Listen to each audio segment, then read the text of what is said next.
isi ọnụ nyụọ mamịrị ka onwe ike gbaa ụfụfụ. Na-asị unu nnọọ ndeje ebe ọbụla ị nọ right now. Ama m na ndị na-ana n'ụlọ anaruchego, except na branch to afia ka ije gochala 1 or 2 things ị need. Or na ije si ka ije na shop Mma Ngozi ka eje gbachala asịrị. That one day kwa maka na one thing na ama nnapụ ụmụ nwaanyị akwa ịkọchala akụkọ ama nnapụ anya mbọsị a napụla anyị ma na ọgwụsiwo. So na-asị unu nnọọ ebe ọbụla ị nọ right now. Achọrọ m ịkọrọ unu akụkọ ife melu over the weekend. Ihe mere over the weekend gbasara nwata agbọghọbịa na nwa okorobịa, nwa ntorobịa, ikorobịa. Nwata nwoke future ya dị very bright and the future nke nwaanyị dịkwa very bright. Mana ihe na-amavu m n'ihe a bụ na na-eche nwata nwaanyị anya, obi m na-asị m na nke nwaanyị a bụ ezigbote obere nwa, na ya bụ nwata nwaanyị bụ obere nwa. Ka ime njụ esi na obere nwa, inegodi anyị ị ga-ama otu o si ekwu okwu. O nwere obere arụ and ọ ka dị young, like ọ bụrụ ndị ọ ga-abụ ife obere arụ ha kata n'iru or something like that. At least that girl ama lugo 30 years. Amara m na oyi ga-elugo 27. Eyotago, achọrọ m confuse age ya for anything, for any reason. But ine ya anya ị ga-ama na obere nwa. Then nwatakịrị nwa okorobịa dịkwa involved na the case bụkwa a young guy, probably 30, 32. Now situation ha find is n'ime ya, onwe ha n'ime ya wee bụrụ na nwata nwaanyị bụ onye na-alarụ with ụmụ nwoke akwụọ ya ụgwọ. Ya achọrọ m isi akara ka mba mana ọ bụrụ akara ka na ọrụ aka ya. Ọrụ aka ya ma ọ bụ na ịlarụ with ụmụ nwoke akwụọ ụgwọ ọrụ aka. Amara m otu ọzọ m ga-esi wee tinye ka ọ hafụ ịmago ka hafe strike m. Ya bụ nwata nwaanyị na-alarụ with ụmụ nwoke, ọ larụ with ụmụ nwoke akwụọ ya ụgwọ certain amount. Adị nke nwoke anụ akpọ ya wee nata abụrụ izizi nke o ji abụ nke abụọ naanị ya na-alahụ. Ọ a potential customer, ya bụ ọ customer na-akwụnite ụgwọ na-abịa steady.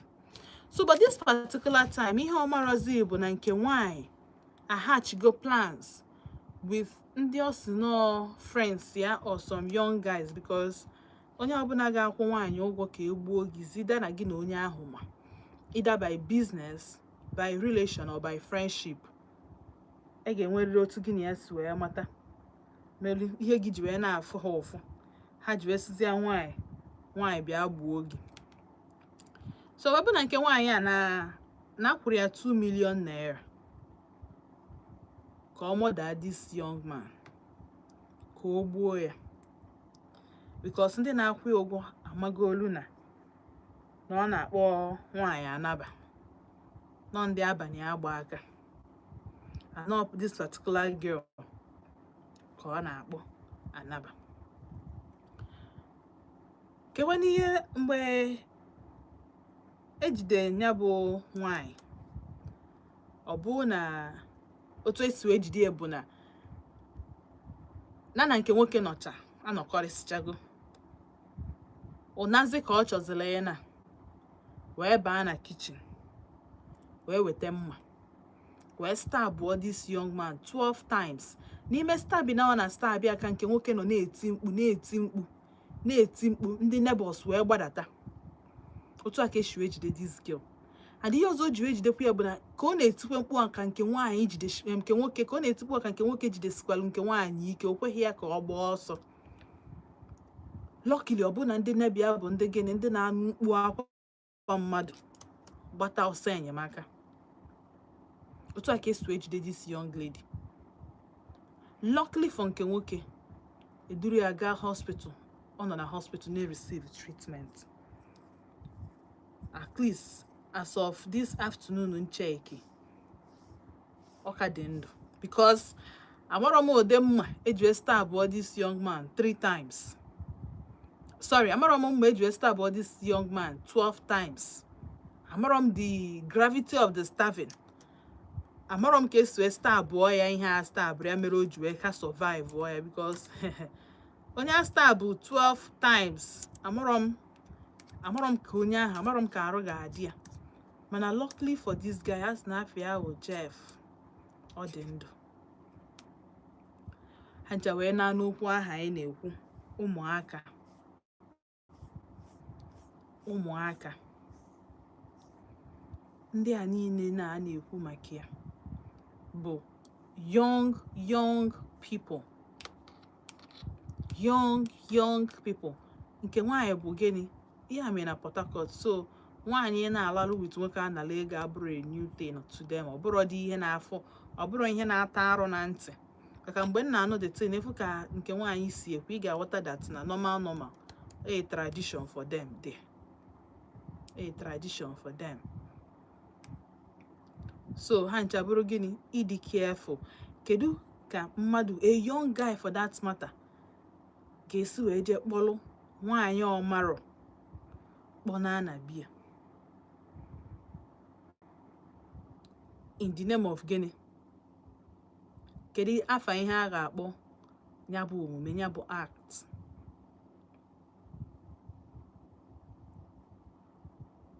Ajụkwa nke nwaanyị asị that na 2 million ahụ a offer ya bụ maka na nwanne nwaanyị na-arụ adịrọ nwanne nwaanyị na ọ na-achọ ego ọgwụ, and na those people ziri ya the thing jikwa nwanne ya nwaanyị. Number 1, ajụjụ ndị mmadụ na-ajụ bụ kedu ihe mere o jiri wee jee na police? Of course, anyị ma na anyị nọ Nigeria. Our justice system dị messed up. Nke ịbụa, ọ pụtalụ na ọgwa nke nwoke nekwe ndị planụlụ this thing, nekwe ihe a si anya mee.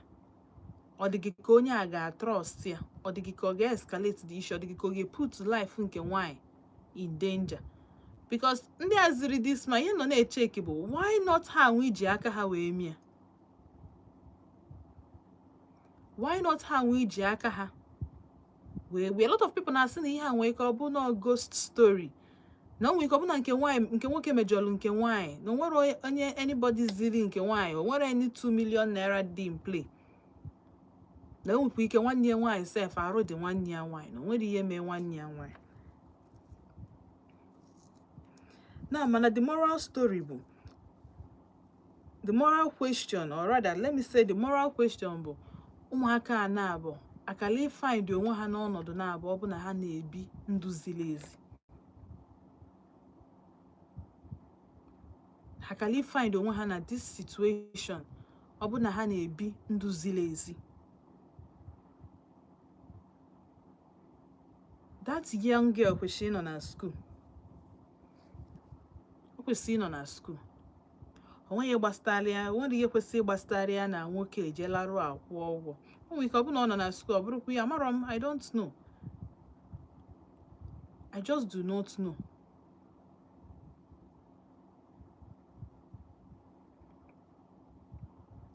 So, I'm going to mepe phone line right now. Before I mepe phone line, I'm going to ka ije zụchara obere afịa. Ịghọtago? Anyị ga-eje ka ije zụchara obere afịa. Na nwatakịrị nwaanyị a nwee ike ọ bụ na ọ nọkwu na school na-agba na-eme ụdị business a, mana ndị befe amarọ. Maka na ụmụaka kịta, what they cannot do. Ihe ha ama mmenwu bụ ihe adịrọ in existence. Mana anyị na-eje ka anyị na-cheta azụ. Mgbe na-chetara azụ ka anyị tinye ọnụ n'okwu a, kpaa ya bụ nkata ọfụma. Ka anyị ma ka anyị ga-eshi wee rụbanye aka.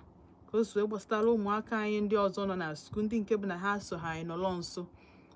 Ndị nke bụ na ha na-ege ntị, ha nọ na this situation, ka ha na-amụta. Ọ bụ na o nwekwalụ ndụmọdụ anyị nwekwala inye ha, anyị nye ha, because nwoke ọbụla bụ na ị na-agba n'ilo, whether married or single, achị inweta gị. Ọ dị nnọọ ka ebe mmadụ ji mmiri oyi emeti na achị inweta gị. Ọ dị very simple. mana aga ebe ọ bụla nna cheta azụ nna chetara azụ anyị bidokwa ebe anyị kwụsị. Cheta na ị nọ na Volt 104.3 FM. Afọ mba ntị Chinazụ na-asị gị daalụ. Aga ebe ọ bụla mgbe m pụtara ya emepee phone line kpa anya bụ nkata ka o si wee kwesị.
Andale Kendrick.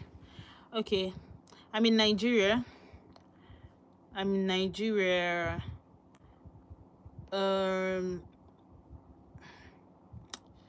Thank you for joining me, Joseph Field. Let the ball Matsanang. I don't know. Chukuma Brain Charles, thank you for joining me. Angela Kendrick, thank you for joining. I'm from Nigeria. Thank you for joining me.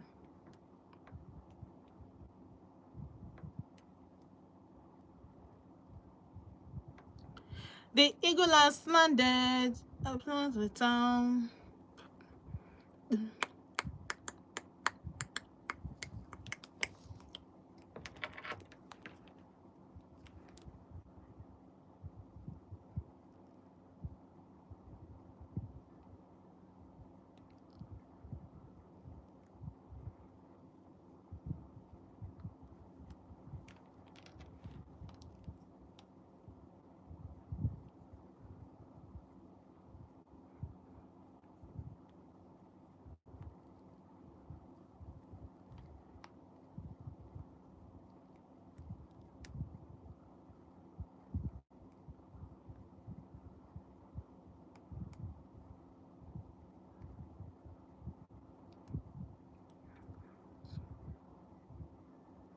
The eagle has landed, the talk of the town.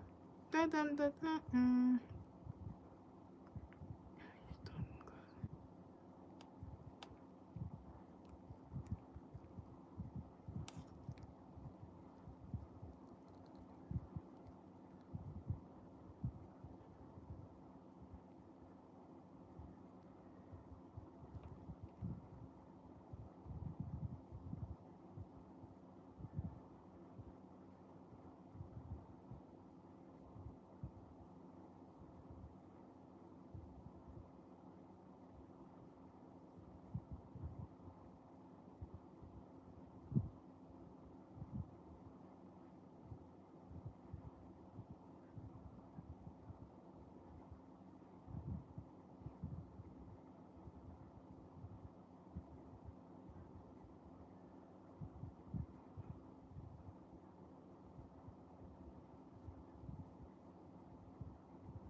Yes, so the eagle has landed. Show them the city.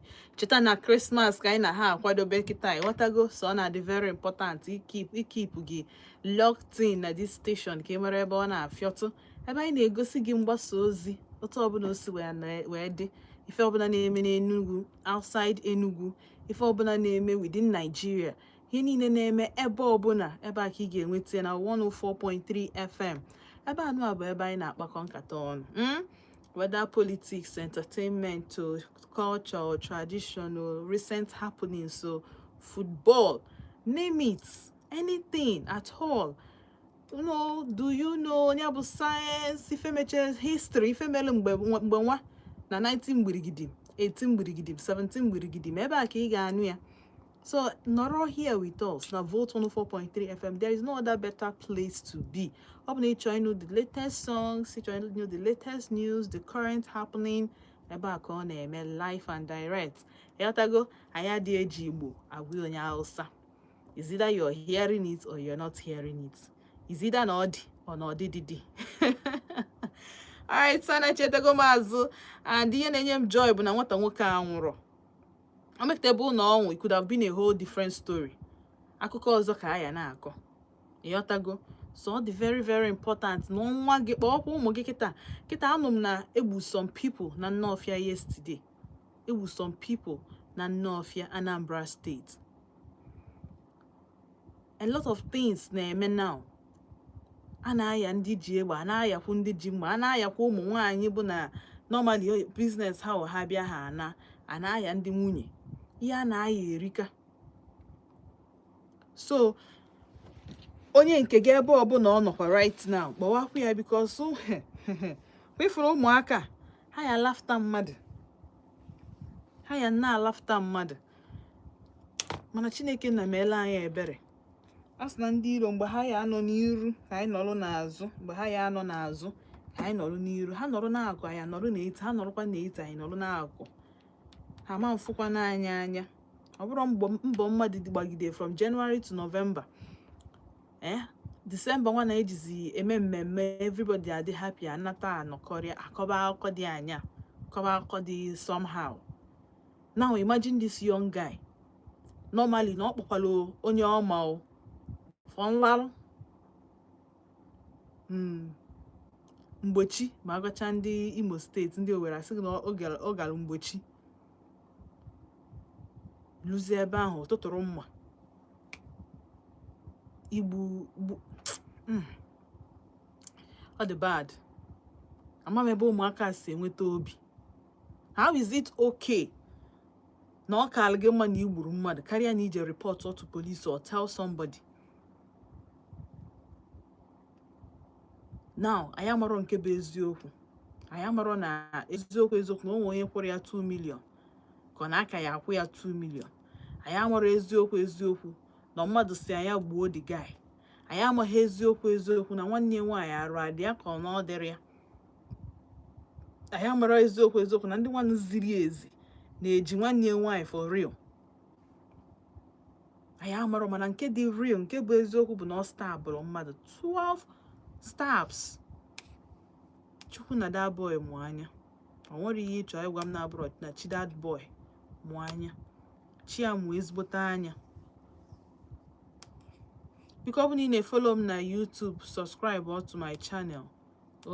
Subscribe to my channel biko. Ọ dị very very important. Ọ bụ na ị na-follow m right now, subscribe to my channel. Said Aziz, thank you for joining me.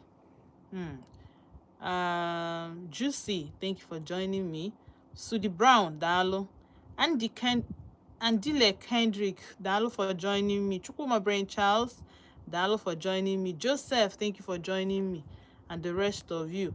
Mande bu na faji ezbota afafa emepe YouTube. Mande ejire ezbo afafa. Thank you for joining me. Nsogbu adiro. Alright, so bomb na 0706-048-5853. My one na 0915-570-8347. Ka itinye ọnụ n'okwu anyị na-ekwu maka 2 young people. Nke nwanyị, nke nwoke bụ onye kpọrọ nke nwanyị ka naanị alahụ to pay her. Nke nwanyị teteze na otu ọ ya ana, ọ baba na kitchen. ọbaba na kitchen jee weta mma ka o mee gịnị ka ọ sụgbuo nke nwoke. Luckily for her, ọ sụgbunwu ya. O nyere ya 12 stabs. 12. And yet the boy survived. Ọ mkpuo na-etizi ka ndị neighbor ji wee pụta. Luckily, the girl agbanwuru ọsọ because nke nwoke gadosiri ya ike. Adị ma n'ụdị ihe ahụ.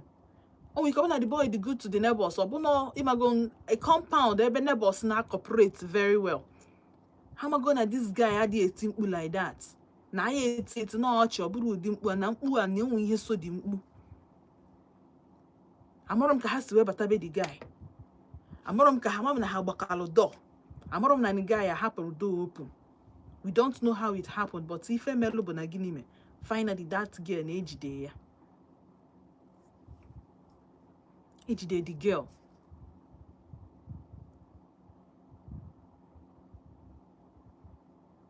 So, ka a ga-esi wee kwa nwaanyị ukwu wala ebe ụmụaka anọ.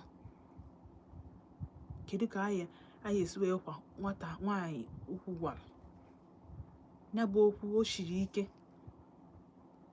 Ọ mgbe etete mgbe nke nwoke recover o binite mgbe ọ ya dị conscious ka anyị ajụbazini ya ka amala ihe na-eme. Hello. Good evening. Mgbede ọma ka ime? Joseph no.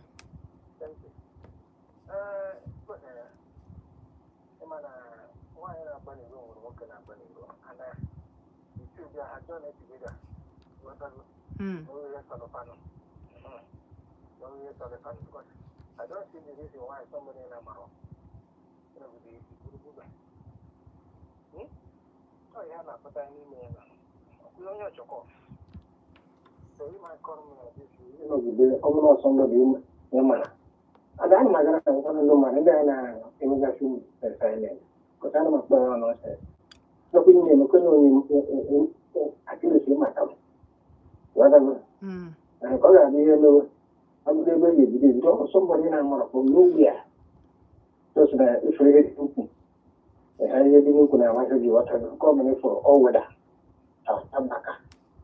Too much in it, get there. Didn't need to know what can I go before the one I could be. Somebody in Amara from nowhere and I got to go. Like you go. The book will be here. You that is a dinner bundle for the first time you hear by last year. And why in Amara could do no Bible. Mobile Muslim group in terms of the Amara, you can join me tomorrow. I don't know. Every time calculating an enya in the mood. That's here, Kamania. The same as one of myself, Amara, the time she will make them out of my that I'm not that this year. There are all actually can and no. The same as one who may not grow to Panonia is fabrication. I had a deliver. I like this, that is the good change of the Chotoma. Nothing well, you take over like this, but that is schedule you design wagon, you might design wagon. You know, I am a long go and table journey miss of. In a you cannot took a as before you go bush in Abadan when you make question. You know that is somebody. But don't want to be between your career. So say, oh, I have a good call. I need to go to the solve. And I'm why I say, go to the music, you go to the solve. That is what is doing. That is where I got on this. You cannot take this, you do never more. What I got him, I'm going to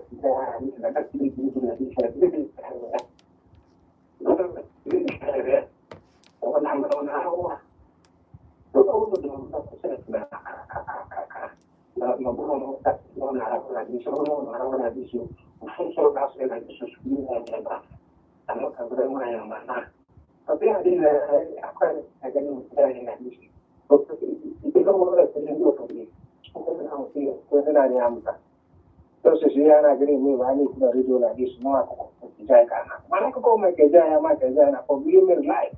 And then I go in with the patient. But bụrụ na ọ na-akọ ya afọ ma keja ya akụkọ n'ihu mana ọ eziokwu ka ọ na-ekwu ya ihe na-eme live ka ma keja ya pụchara n'ihu ya mgbe ọ nọ ndụ mana ụfọdụ bụ si na nke abanye nọ si na nke a wee pụọ echiche na-azụ ihe ọchọkọ ọtụkwara mana ihe chọrọ ikwu bụ na Chidimma nọ n'ụlọ ego ya na ibu ya isi parce ịma gwa m na ọ bụrụ na adatịghị nọ dịka na onye oge dịsiri ụka ka ihe na ihe na-adị sọ n'ọrụ mgbe ọtakwa esogide ya ụma si ya ka nọ n'ụlọ ọ bụrụ na ọ bụrụ ya kọọ ya ka akụkọ ka ha ga life continue Chineke na-emere ebere onye na-emeche dị onye na-emeche ihe dị ebere aba na agbata Chineke ya bụ ghọtago onye mgbe adịghị emozi na ihe esokwa onye eke na-ama mmadụ mma na nwanne gị nọ n'ọya ka ihe na-akwara nwanne iro ụfọdụ adịghị ama ihe nọkwa n'ebe anyị na-akwara gị na onye ka dị na-ata azụ onye ka dị ijikwa n'ebe ahụ butekwa n'ọya nke gị ebe onye ga-ekiriti ibe ya ebe onye ga-abụ nwanne ya so nwanne gị nọ n'ọya so ọ bụziri ihe ka gị obi gị gbanwe akwụna akwụgharịwa ka ihe nke nweta ego ji wee kpọọ nwanne gị ọya ijikwa n'ebe a butekwa n'ọya nke gị ebe onye ga-abụ ibe ya mana onwere ihe ọzọ ndị ife agịrị imere abụrụ kachisi na onye ka dị na tafi tinye na onye ka da good ghọtara ihe ji tọrọ maka ihe ji wetara gị ụta chi wetara ya na adị isi nkekọ na-akwụghị ụgwọ idelarịga ya oge nwoke onye nke ga-edere isi ya wonde oge nwoke onye nke oge bịara ha na be ya ka o mere ha na adị isi onye nke a ga-edere isi ya because what comes around goes around ọ ihe nwere ike ikwe ntụtụ na azụ daalụ sọ ọ bụ ihe Josef kwu metụta m adịghị a na-abụ nnu ya like this ọ na-ekpo m ihe ọ na-ekpo m ọ na-ewe m ajọ iwe ọkwa ifu datị na ọ gara na advice mmadụ ị na-agwa ya ọ sị gị agwazina ya ihe ọ ga-eme maka na o ji ego because no feed na idi efeed ya i nweghị right igwe okwu onye a jisikwa ike onye a jisi nnọọ ike mana ana m ekpe ekpere one day ka ọ hapụ bụ na ihe a na-agwa ya o ya emecha mee gị na eribodi ya one day ya bụ mmiri eribodi ya ebe ọ nọ because it's more like when somebody ga-guide gị somebody ga-agwanwu gị what to do i decide ya na ime nge ntị onye gwa bụ that person asị gị anọ na akụ mmiri ncha ma ọfụfụ ncha baa gị anya ọ gị bụ that person because make it make sense that na somebody na-asị gị ihe ị na-eme adịrọ mma kedu ka a ga-esinyere gị aka ị na-asụ onye ahụ the next thing ga-anụzi onye a bụ ka inyere m aka echi na ka isi na inyere m aka how ọlụ mmadụ ga-enyere gị aka can you do it by yourself ị ga-emenwu ya by yourself ọ bụ na ị ga-emenwu ya by yourself ị kara ị na-eme ya na-ebia ezigbote ndụ ziri ezi not by ịga through corners ma ọ kukere waka bifo ịkpata ego ihe niile onwere onye nwere ndidi a lot of us dị lazy ihe eji ezu oshi ihe eji agba akwụna laziness otu ị ga-esi wee bịa ọrụ from morning na ebe until night onya wụ your problem ihe ịchọ wee duru gị jee taa azụ taa ịta shawama echi ịta pizza nwanne echi egbe nye gị pepper soup the other day each time ị na-ata ka ị na-aba room tụọ ihe ịchọ fun ichezozie na that time ị na-have fun but the time ị kwesịrị ịgbasi mbọ ike so that mgbe afọ fun ị na-ata ga-abịakwute gị ọ bụrụzie mgbe ị na-eri ego afọ ịtalụ mgbe ị dị much younger. These are the two different phases of life, or should I say phases, or different ụzọ ọbụla iso na ndụ nwere gịnị nwere advantage or disadvantage. Ịdị young na-agba mbọ mgbe ị ya dị old you start enjoying. Mana ịdị young ribe ihe ị kwesịrị iri na nka mgbe nka bịaziala ịtaba afọ ị kwesịrị ịta mgbe ị dị younger mgbe arụ gbasi gị ike. Onye ka o ji eme apụtakwa n'ala anyị mụọ nwa anyị azụọ ha mgbe anyị dị younger mgbe anyị ka nwere ike mgbe ike gwaziri anyị ha bụrụzie the people to take care of us. Onwe ihe na-ewe m iwe ka a na-enye mmadụ advice onye ahụ asị gị ị na-advice ya nke gịnị gụọ na onwe gị deep down ịma na ihe ọ na-agwa bụ eziokwu but pride ama nkwe gị take the correction because na ifeel na onye ahụ enwere the moral justification ime gị advice. Why don't you leave the messenger and take the message? Why don't you leave the messenger and take the message? Yeah, condemn the messenger, condemn all the message. Carry baluguru.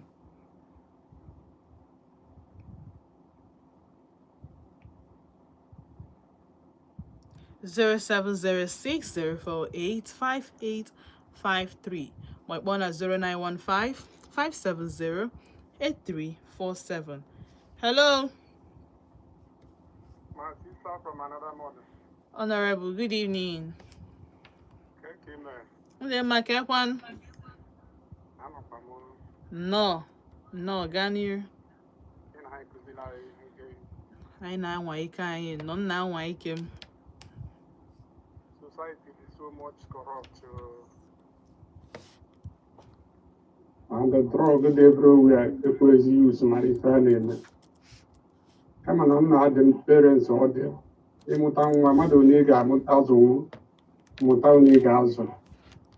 Take good care of Ndia. Make us on Israel.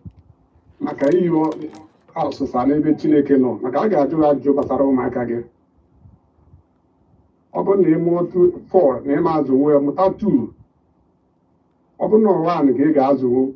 Mụta nwaanyị nwa m akarịa m ọ bụ aghụghọ onye na-agwa parents ọ bụrụ na o sie taa nwụọ ihe ọ chọrọ ka o sie taa na ya ma aba uru so a ekwe ebere ọzọ a ga-emeri ya ka ọsọ nwere ike ọ bụ na parents ya na-atụkwa ya ọdụ mana ọ kwaghị ịnụ ma ọ nọ ihe drọg aka na-asị mmadụ ma ihe wepụta aka n'ọkụ kịta afọrọkwa m ọ bụrụ na Chineke si na ọ ga-survive it will be a lesson to others. Na-eme ihe insecurity dị na Nigeria ma mmadụ aka na-eji emeso up n'ụdị ha. I don't know how people reason. Nekere ihe a na-ekwu na Nigeria insecurity everywhere mana ụzọ mana ịnọgide ebe you draw save ka mmadụ na-ewe the time short short of word amara m ihe ga-ekwu because amara m gị ga-egede mmadụ advice adult rate ahụ this not 27 years or 30 27 stroke 30 31 or 30 ụdị advice aka ya enye onye dị rate ahụ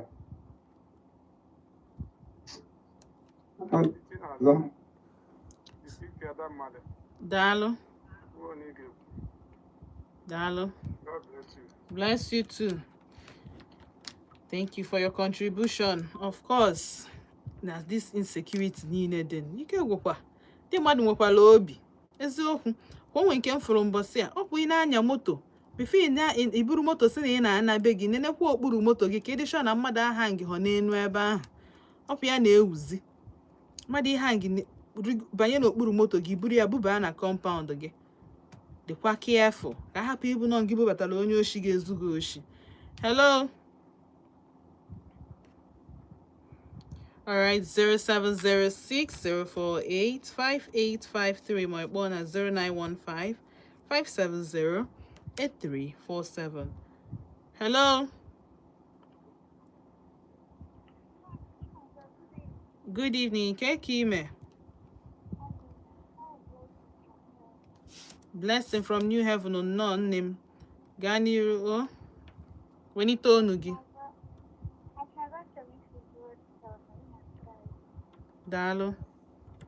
Can you say this you're my child voice? You are taking me go to take my age. I want to make a video. The friend of mine, you're going to be your Konya serious what us. You saw me in a bed. Hey, Jesus. Don't worry.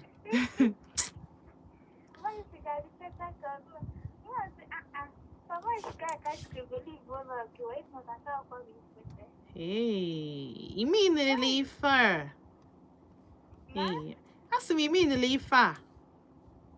I'm telling you the truth. Dalo so, oh, Dalo. Oh. Something like that, you know.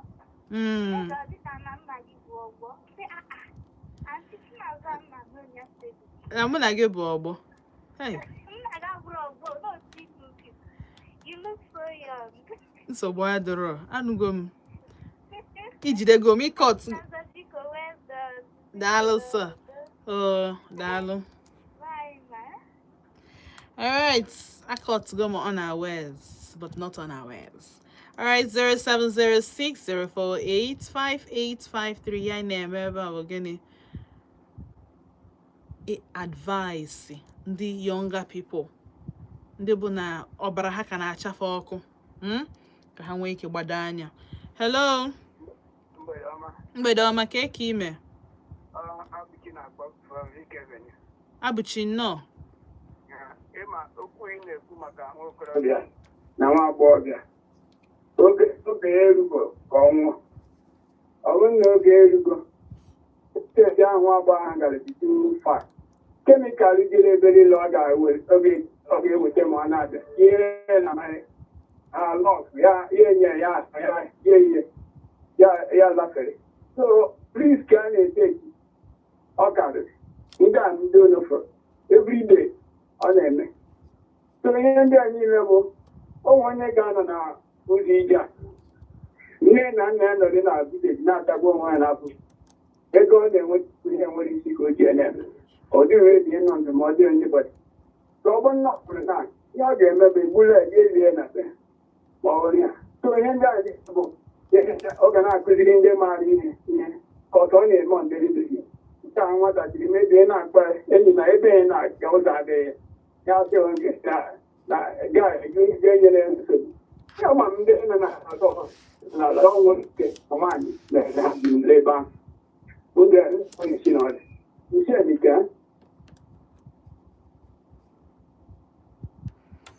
Hello. All right, dial 0706-048-5853. Wait, 0915-570-8347. Hello. Keki me kenta bomo. Adokwa.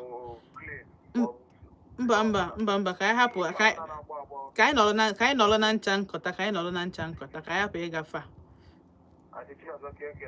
onwekwa njọs nọrụkwa ya o na-eche ọkpa festival mmeche kịta anyị ya lunu jebe ọkpa festival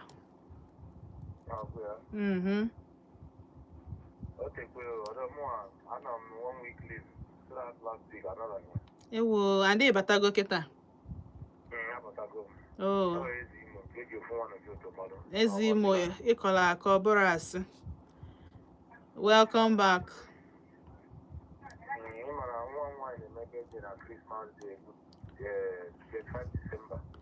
25th.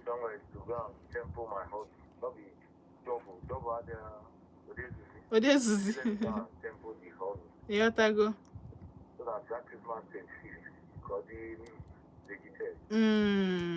Aghọta m.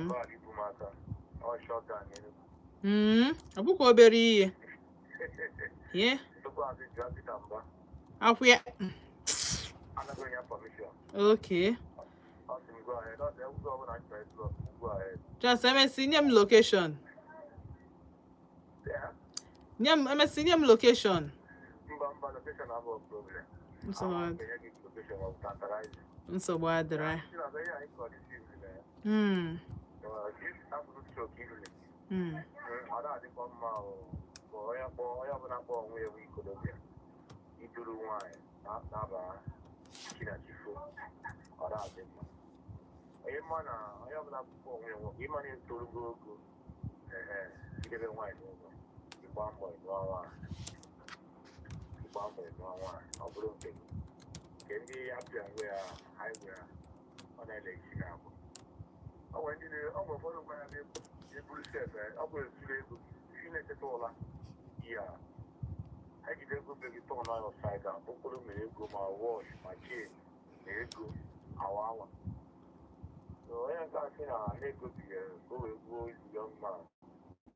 I can't just tell. And I am not scared for that. Somebody only for you for just now. Why? And I see that young boy but the boy survived. At 12, he might have dozen stars. 1 dozen. Here, so we are highway. Other than I'm going to let you know. If you don't need advantage, or the way you never got advantage. Ke wana advantage Kedu advantage dị n'ịkpọ nwaanyị mara o wee nakpuo? Advantage bụ afọ na has a moment. I have the advantage. But the disadvantage, you know, is more for our job. I went in our wish me clear that I wish on them nobody had it. And it's very good. I want to jump online. Young man do young get for that. So if you got to get such a drawer, I can take sensible drawer. You get book on good in a drawer, dollar. Only a friend, on a more camera in a parlor. Why do you look at young man? You will tell you something in your fridge. One of the young man on email, they see again camera. Okay, obviously, on this is again, they get Simba. I no emergency call, not sure in I am. That's not that up here. Young man, see, I'm bam. Take the soft drink, so that. Yeah, now, even the girl is what's it? Yes, go to the guest that you get. I have to see more than but now we got the room for the TV, plasma TV. You get enough for me and boy, would you go now? Set that table. You get what I can see. I'll tell you a place, you know, I call it crazy. But I want to go to the but I don't know. If they come and appear, I can't even appear. So, so me, I didn't. I come and look at to you okay. You go think again, I want now you go through your own. But I'm captain of his I teach you now. I miss Kwago, Ikopalawako, no. Kalako.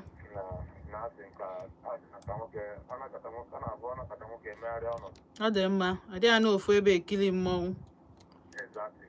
Tantalizer, video limbu, anwụ, Oga Joseph, honorable. Ndị nke ọzọ na-ejitere afụfa. Ihe ma gwara ya bụ na jikọ ya chiri ya zere. Daalụ. Daalụ. Ayan, imagine.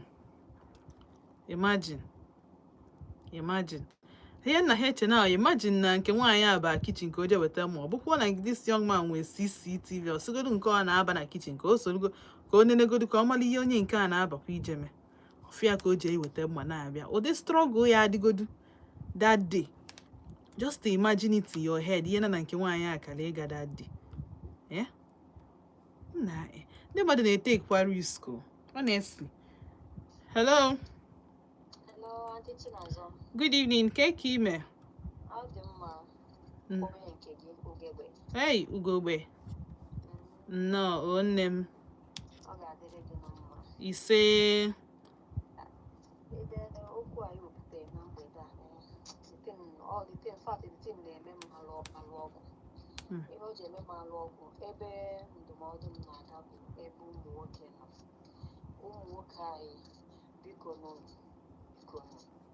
I get through the banana, I get Meluna, I get friend, you know. Onye abụọ dị friend, onye nke a bụ onye na-abụ amụ ya amasị onye na-alalụ with ụmụ nwoke. Ifugo nke this boy ijere je kpọta kịta ihe ọbụla na-akwụgharị n'ụzọ na ọbụrọkwa nwaanyị. Ọbụrụ nwaanyị ihe niile na-akwụgharị n'ụzọ. Okay. Ka ya nga na-apụ mechaa kịta n'ụwa. Ọma nwa ihe mere ụdasị ọmahụ mgbe e diskọs ka dịkel gbuo ya ọmarọ. So ihe ọ nọ bụ na ọ fụrụ nwaanyị n'ụzọ wee kpọrọ ya na ya na-abọrarụ. Mfat chi ya si na Disemba na ọ ga-agbụ ya. Mana o jigo n'ahụ ụfụ gbawanụ ya bụ Disemba na bikọs kịta ego a ga-eji triti ya a ga-etriti ya bifo ahụ abụbịa wekpe onwe ya. Auntie Chinazo ihe na-eme n'ụwa nke a kịta n'ụwa gbamụgharị ọ gbamụgharị ụmụ nwoke kwanyere onwe ha ụmụ nwaanyị kwanyere onwe ha ugwu awụrụ ndị a ga-enyere akwa ha ekwu okwu ka enyere ha akwa na ọ bụrụ na ọ bụ eyi akwa ha agwakwa ihe a na-ekwu okwu a na-ekwu siti ekwunecha ya na-ekwu ọzọ a na-eme ekwucha taa echi ofu eme. Auntie Chinazo biko ka mme ihe m na-eme biko udo dịrị gị ọ ga-adịrị gị na mma nne. Oh, bye there. Bye, dalo. All right, nga rush ba na YouTube page I can je go chanata messages I ma fi hedi ko ofu onugbu. I shash hope na onye asem kita na ọ na-ebutelu m ofu. I just share hope o. Ọ bụ na ihe na-agwa m abụrụ Aunty Chinasa na na-ebutelu gị ofu onugbu kita mụ na gị ga-enwe nsogbu. So, eji m maka gị na chọọ rush. They got this message. Can you hear me? Join us so I'm disappointed. No, but if this guy now, but can check here, can just no, can check here. All right, so just a few. Some hello, me no.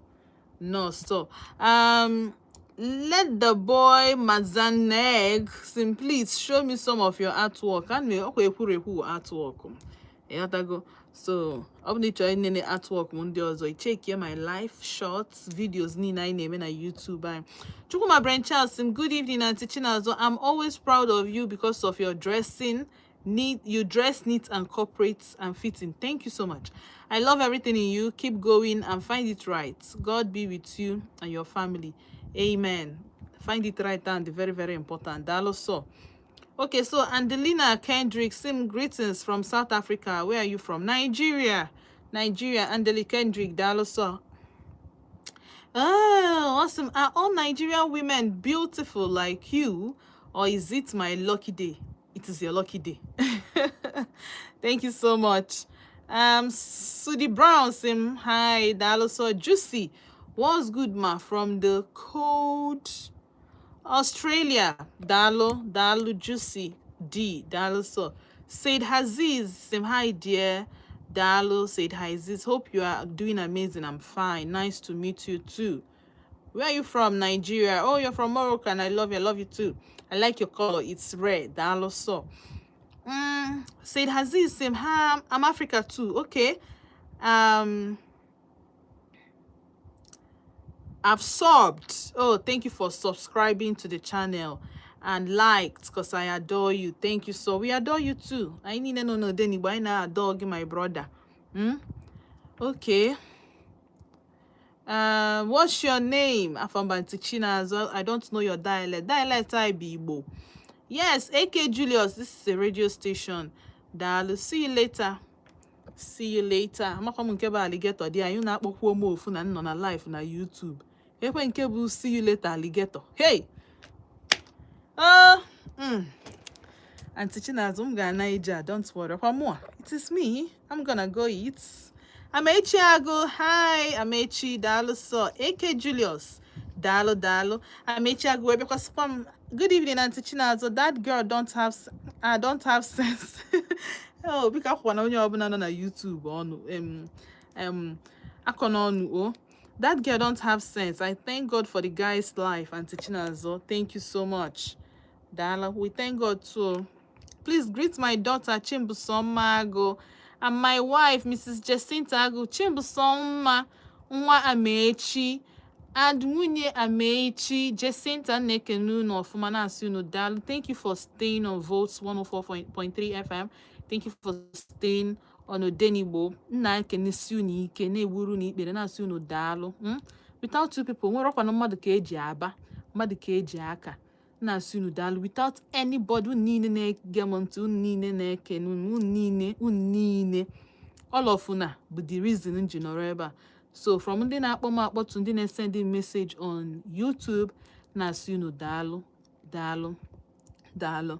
All right, so they are watching you live. Oh, I adore you people. Thank you so much. Cecilia, today in our studio, we are collecting the festival ticket. She was so excited. I excited to meet you too, Cecilia. Dalo. Hello, lovely Aunty Chinasa, Vote FM ODENIGBO Dalo. So Cecilia. Good evening.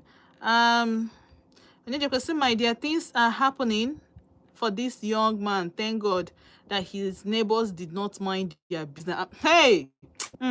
Thank you. Thank God na mind their business.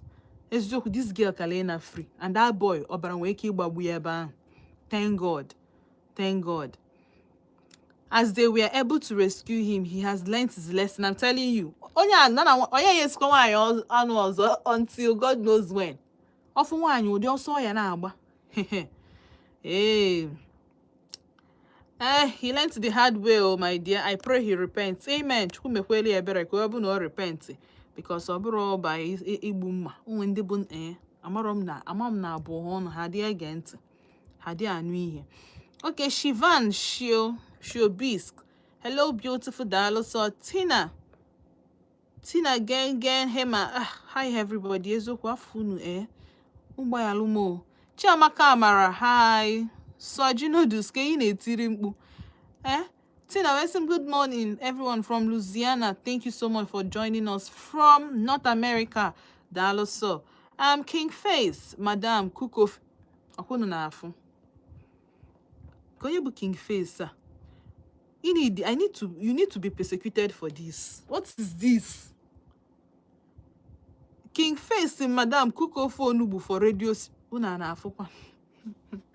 Hey, Chineke. Hey. Okay, Tina says, I'm at work. Oh, Tina, thank you so much for joining from work.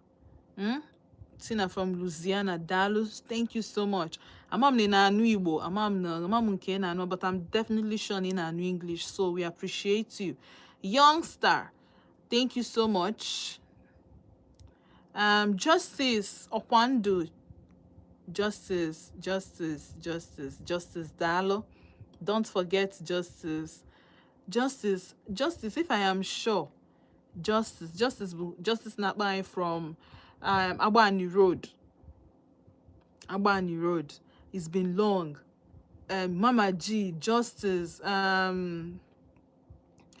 hey, a lot of you.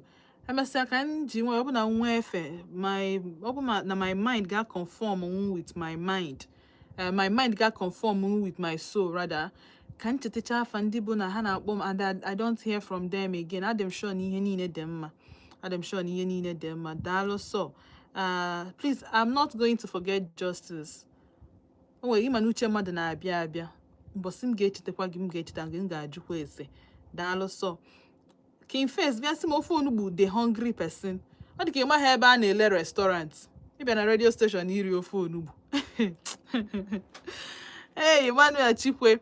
Hi, how are you, ma? How is your day going? My day na go for more. No, I thank God. Without you guys, I am kind never. Thank you so much. Please open in again to subscribe to my YouTube channel. I found Auntie Chinazo. My name is Auntie Chinazo. You understand me? You want to go? So Dalo, thank you for joining me. Live on YouTube about our radio station, okay? So while we're broadcasting on air live, we broadcast online live. You want to go when I adaba ko na meet everybody because often ozu chukwu ka anyị na-eje ebe I had the Bible, but we are definitely, doing the work of the Lord. Okay, where the line number because so too once they aga now. I had to be careful. Umuaka maybe like this word. Pray for Umuaka. Heji hunting. Nego dey promising young man, Jom, hear this guy. Business only with you do what a carry wine na alalu with different men. Gwam here business one anyway with na alalu with different. Uja dey atu dune. Una no dey fear.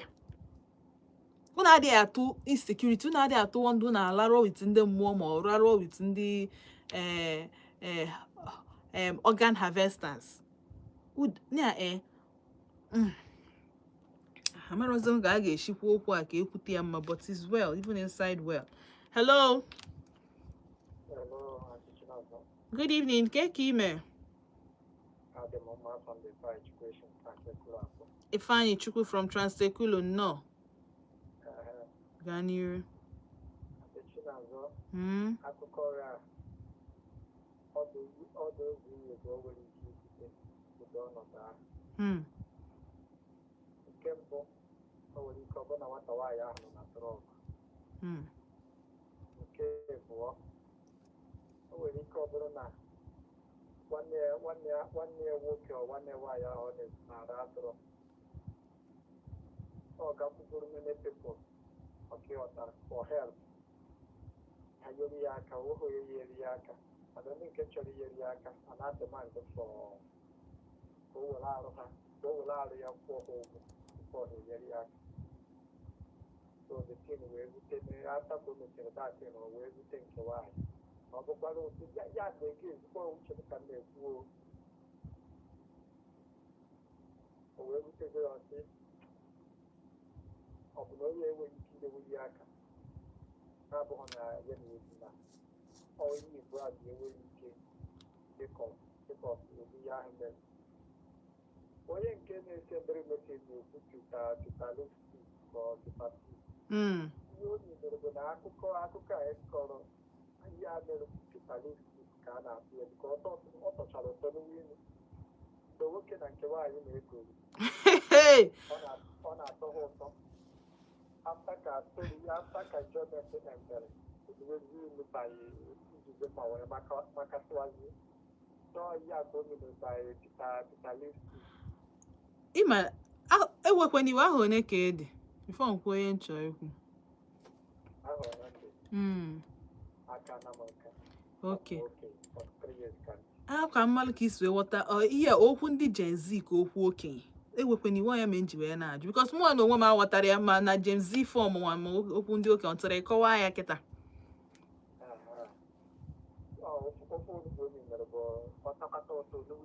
ekwukwana you don't say daalụ sọ daalụ ngwanụ ịnugoni ya kịta ka m ghọtara ihe imin nna m King Face ominu nọọ akụkọ nkọlụ ka ị na-akọwata n'ụfọdụ Aunty Chinazọ cook ofe onugbu okay is well hello hey ewe n'iwe o gbatịnata redio gị ịghọtago gbatịnata redio gị kpọghachi m azụ 07060485853 hello good evening ndị mma ka afọ gị na-ebe isi akpọ m Emeka nnọọ